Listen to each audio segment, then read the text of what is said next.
അതെ, ഒരു 2 layer chocolate pudding ഉണ്ടാക്കിയാലോ? സംഭവം ഉണ്ടാക്കാൻ ഭയങ്കര സിമ്പിളാണ് കേട്ടോ.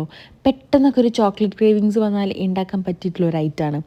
ആദ്യം ഒരു കപ്പ് പാലിലേക്ക് 1 ടേബിൾ സ്പൂണ് കൊക്കോ പൗഡർ, ഒരു 3-4 ടേബിൾ സ്പൂണ് പഞ്ചസാര, പിന്നെ 1 table spoon cornflour, 1 table spoon Nutella, അല്ലെങ്കിൽ 1 ടേബിൾ സ്പൂണ് ഏതെങ്കിലും ഒരു മെൽറ്റഡ് ചോക്ലേറ്റും, പിന്നെ ഒരു 1/2 ടീസ്പൂണ് കോഫി പൗഡറും പാടി ചേർത്തിട്ട് ഒന്ന് മിക്സ് ചെയ്ത് ഫ്ലെയിമിൽ വെച്ചിട്ട് ഒന്ന് കുറുക്കിയെടുക്കുക കേട്ടോ.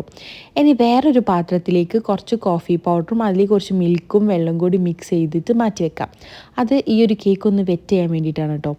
ഇനി ഇതിൻ്റെ ലെയറിങ്ങിന് വേണ്ടിയിട്ട് ചോക്ലേറ്റ് കേക്ക് എടുക്കുക, ഏതൊരു ചോക്ലേറ്റ് കേക്കും എടുക്കുക കേട്ടോ. എന്നിട്ട് അത് ഫോർക്ക് വെച്ചിട്ട് ഇതുപോലെ നല്ലോണം ഒന്ന് കുത്തി കൊടുക്കണം. എന്നിട്ട് നമ്മൾ നേരത്തെ മിക്സ് ചെയ്ത് വെച്ചിട്ടുള്ള ആ ഒരു കോഫീൻ്റെ മിക്സ് ഉണ്ടല്ലോ, അത് ഇതിലേക്ക് അങ്ങനെ ഒഴിച്ചു കൊടുക്കുക കേട്ടോ. ഇനി നമ്മൾ ഈ ഒരു ചോക്ലേറ്റ് മിക്സ് ഉണ്ടല്ലോ നേരത്തെ കുറുക്കി വെച്ചിട്ടില്ല, അതൊന്ന് ചൂടാറിയതിന് ശേഷം ഇങ്ങനെ ഒഴിച്ചു കൊടുത്തിട്ട് എല്ലാ ഭാഗത്തൊന്നും ആക്കി കൊടുക്കുക കേട്ടോ. ഇനി ഒരു 2 മണിക്കൂർ ഫ്രീസറിൽ വെച്ചാൽ സംഭവം ഒന്ന് സെറ്റായിട്ട് കിട്ടും. പിന്നെ ഒരു അലങ്കാരത്തിന് വേണ്ടിയിട്ട് നമുക്ക് അതിൻ്റെ മുകളിൽ കുറച്ച് കൊക്കോ പൗഡറൊക്കെ ഇതേപോലെ ഒന്ന് ചെയ്തെടുത്തിട്ട് ഒന്ന് കട്ട് ചെയ്ത് കഴിച്ചാലുണ്ടല്ലോ, മനസ്സും നിറയും വയറും നിറയും. പെട്ടെന്നൊക്കെ ചോക്ലേറ്റ് കേക്കൊക്കെ കഴിക്കണമെന്ന് പൂതി വരുമ്പോഴേ ഇങ്ങനെ ഒന്ന് ഉണ്ടാക്കി നോക്കി.